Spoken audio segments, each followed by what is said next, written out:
back friends, this is Mansi Goswami from the Bioscience Arena. So today we will going to start a new topic which is nucleic acid. जैसे कि हमें पता है nucleic acid दो तरह के होते हैं, कौन कौन से डीएनए होता है और आरएनए होता है। तो हमारे सिलेबस में DNA as a nucleic acid दिया हुआ है, यानी कि डीएनए के बारे में पढ़ना है बायोकेमिस्ट्री में। So what we are going to discuss their chemical composition, यानी कि न्यूक्लिक एसिड जो होता है हमारा, उसका केमिकल कंपोजिशन किस किस चीज से मिलकर बना हुआ है। जैसे कि नाइट्रोजनस बेस क्या होते हैं, इसके टाइप्स दो तरह के होते हैं, प्यूरिन और पिरिमिडिन, तो इन दोनों को डिस्कस करेंगे। उसके बाद पेंटोज शुगर से मिलकर बने हुए होते हैं, जैसे कि डीऑक्सीराइबोज शुगर और राइबोज शुगर। डीऑक्सीराइबोज डीएनए में प्रेजेंट होता है और राइबोज शुगर आरएनए में प्रेजेंट होता है, तो इसके बारे में भी डिस्कस करेंगे। Next one is nucleotide. Nucleotide क्या होता है और न्यूक्लियोसाइड क्या होता है। दोनों को प्रोनाउंस हम सेम तरीके से करते हैं, बस टाइड और साइड का फर्क होता है, लेकिन दोनों में बहुत फर्क है, ठीक है। तो इसके बारे में भी डिस्कस करेंगे। उसके बाद शिगफ रूल क्या होता है, इसके बारे में देखेंगे। इसी रूल से रिलेटेड काफी सारे न्यूमेरिकल्स भी आते हैं कॉम्पिटेटिव एग्जाम में, तो उसको भी डिस्कस करेंगे। Next one is types of DNA.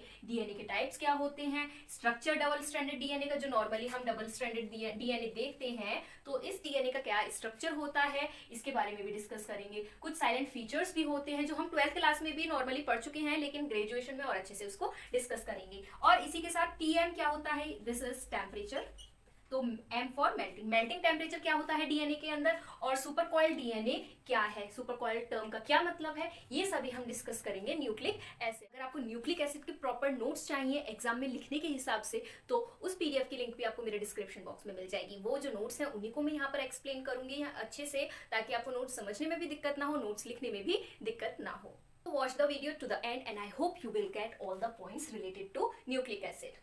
तो आज की वीडियो में we will going to discuss just a few these topics which is chemical composition of nucleic acid. तो न्यूक्लिक एसिड को सबसे पहले जो डिस्कवर किया था वो किया था फ्रेडरिच मैस्चर ने।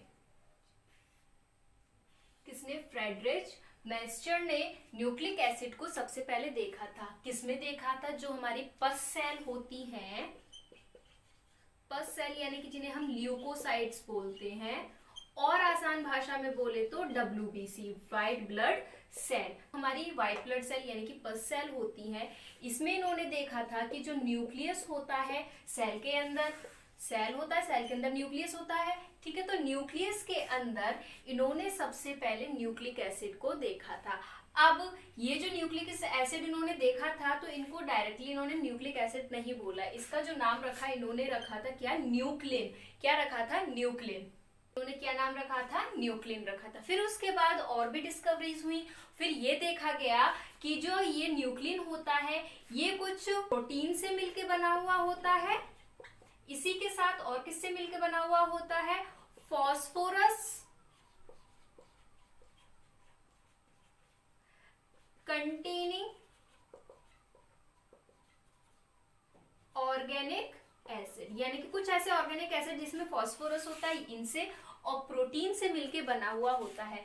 तो इसका बाद में नाम क्या रख दिया, न्यूक्लिक एसिड रख दिया, क्योंकि इसमें एसिड पाए गए और न्यूक्लिन तो पहले ही बोला गया था, तो न्यूक्लिक एसिड इस तरीके से इसको दिया गया है। अब ये जो न्यूक्लिक एसिड होते हैं, जैसे कि मैंने पहले भी बताया, ये दो तरह के होते हैं। पहला है डीऑक्सीराइबोन्यूक्लिक एसिड और दूसरा राइबोन्यूक्लिक एसिड।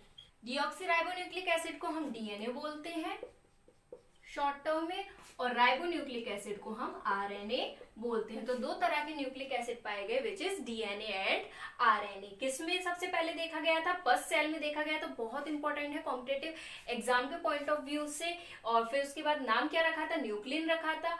अब न्यूक्लिन को बाद में ये देखा गया कि ये कुछ प्रोटीन और फॉस्फोरस कंटेनिंग ऑर्गेनिक एसिड से मिलकर बने हुए होते हैं, तो बाद में इसका नाम न्यूक्लिक एसिड रख दिया गया। तो हमारा न्यूक्लिक एसिड होता है, ये किस किस से मिलके बना हुआ होता है, तो केमिकल कंपोजिशन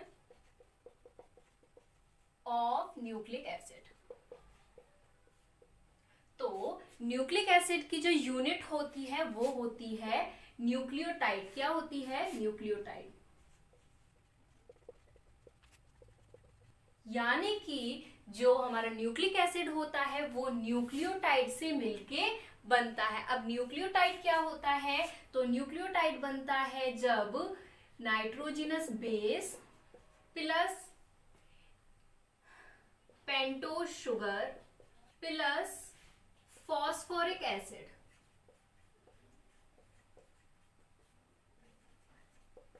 तो जो न्यूक्लियोटाइड होता है ये इन तीनों से मिलके एक न्यूक्लियोटाइड बनता है। तो नाइट्रोजनस बेस भी दो तरह के होते हैं, कौन कौन से?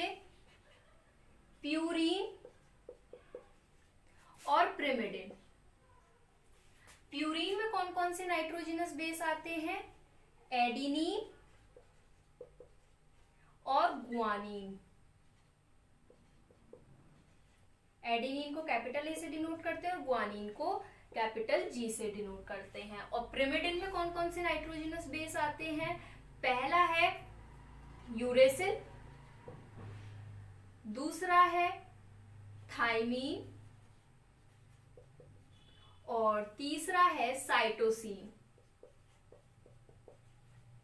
यूरेसिल को कैपिटल यू से डिनोट करते हैं, थाइमीन को हम कैपिटल टी से डिनोट करते हैं, साइटोसिन को कैपिटल सी से डिनोट करते हैं। तो हमारे डीएनए और आरएनए दो तरह के होते हैं। तो डीएनए में एडिनिन, ग्वानिन, थाइमीन और साइटोसिन प्रेजेंट होता है, जबकि जो हमारा आरएनए होता है, आरएनए में थाइमीन की जगह सिर्फ यूरेसिल प्रेजेंट होता है और ये सभी नाइट्रोजनस बेस सेम होते हैं। उसके बाद पेंटोज शुगर। पेंटोज शुगर भी मैंने बताया दो तरह के होते हैं, कौन कौन से? राइबोज शुगर और डीऑक्सी राइबोज शुगर। अब ये जो शुगर्स होती हैं, यानी कि पेंटोज शुगर नाम से ही पता चल रहा है, पेंट यानी कि 5 कार्बन शुगर ये होती हैं, यानी कि 5 कार्बन प्रेजेंट होते हैं। इनके भी अभी स्ट्रक्चर देखेंगे, अभी ओवरव्यू देख लेते हैं। उसके बाद और क्या प्रेजेंट होता है? फॉस्फोरिक एसिड प्रेजेंट होता है। तो ये होता है पूरा कंपोजिशन हमारे न्यूक्लिक एसिड का। और अगर हम इसको डायग्रामेटिकली देखें तो किस तरीके से बना हुआ होता है? एक नाइट्रोजनस बेस होगा यहाँ पर, और ये जो नाइट्रोजनस बेस होते हैं कौन से? एडेनिन, ग्वानिन, थाइमिन या साइटोसिन हो सकते हैं अगर हम डीएनए की बात करें तो। ठीक है, उसके बाद नाइट्रोजनस बेस किससे अटैच होता है? पेंटोज शुगर से अटैच होता है। पेंटोज शुगर से अटैच होगा। डीएनए है तो ये पेंटोज शुगर कौन सा होता है? डीऑक्सीराइबोज शुगर होता है। और ये किस बॉन्ड से लिंक्ड अप होते हैं? ये होते हैं एन ग्लाइकोसिडिक लिंकेज।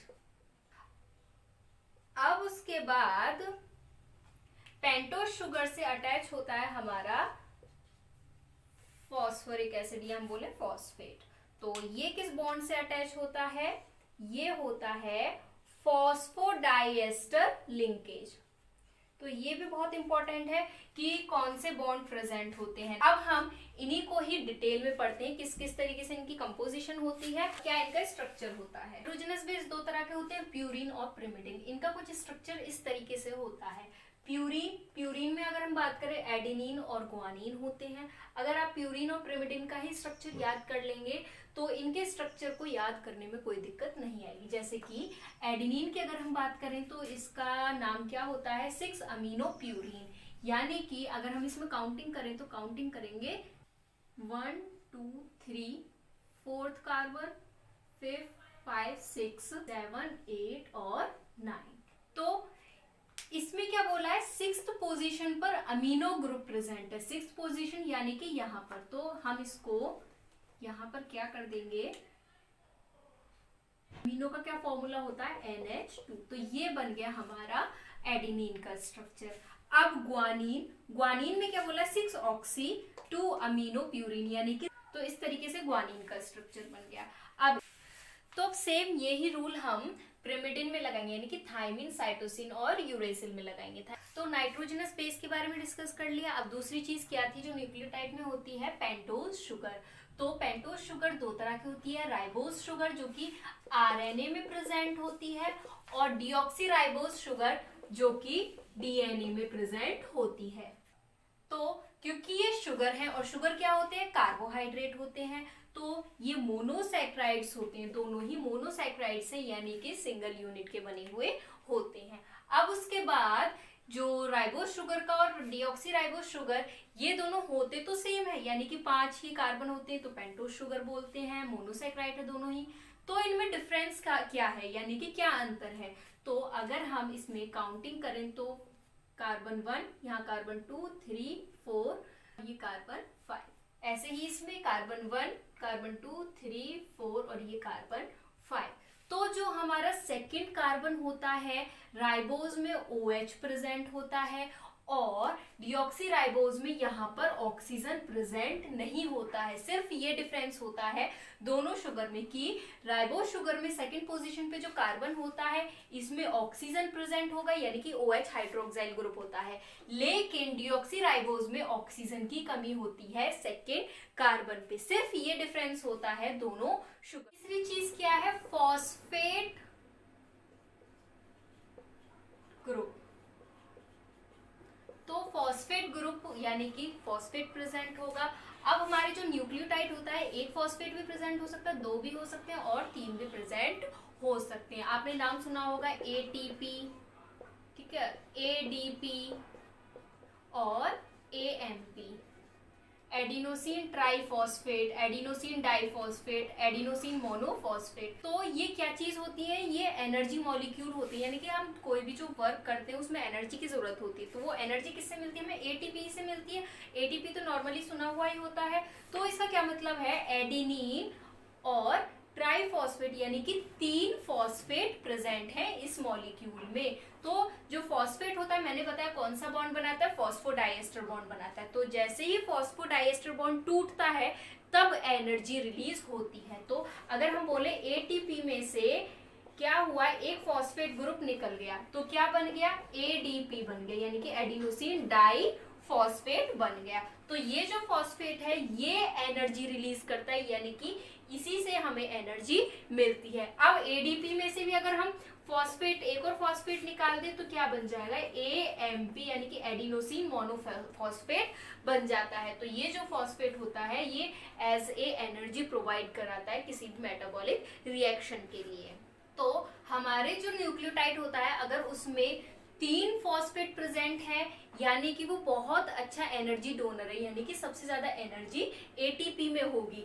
अगर उसमें 2 है यानी कि इससे थोड़ा लो है लेकिन एक से ज्यादा, तो यानी कि जितने फॉस्फेट प्रेजेंट होते हैं, जितने फॉस्फेट ग्रुप प्रेजेंट होते हैं वो इतना ही अच्छा एनर्जी डोनर होता है। एडिनिन के साथ ग्वानिन भी हो सकता है, सॉरी एडिनिन की जगह ग्वानिन भी प्रेजेंट हो सकता है यानी कि ग्वानोसिन ट्राइफॉस्फेट। तो इसके बारे में भी हम बाद में डिस्कस करेंगे। फॉस्फेट ग्रुप ये होता है। तो शॉर्ट टर्म में हम बोले न्यूक्लियोटाइड हमारा किस किस चीज से मिलकर बना, sugar plus phosphate plus nitrogenous base. तो ये बनाता है पूरा एक न्यूक्लियोटाइड। अब जो हमारा DNA होता है ऐसे ही बहुत सारे न्यूक्लियोटाइड मिलके